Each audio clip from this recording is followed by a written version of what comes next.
রামনবমীর মিছিলে বেরিয়ে জনসংযোগ সারলেন মহিষাদলের বিজেপি প্রার্থী সুভাষচন্দ্র পাঁজা।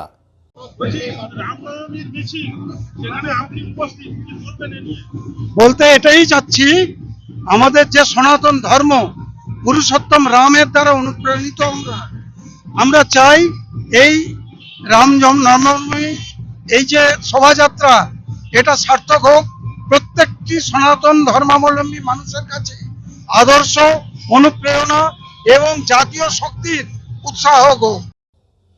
শুক্রবার রামনবমীর শোভাযাত্রা শুরু হয় ভারত সেবাশ্রম সংঘ থেকে বিকেল ৫টা নাগাদ। সুবিশাল এই র্যালি মহিষাদল সিনেমা মোড় থেকে পুরনো বাসস্ট্যান্ড হয়ে শহীদ বেদি হয়ে গোটা বাজার ঘুরে রাত্রি 10টায় ভারত সেবাশ্রম সংঘে এসে শেষ হয়।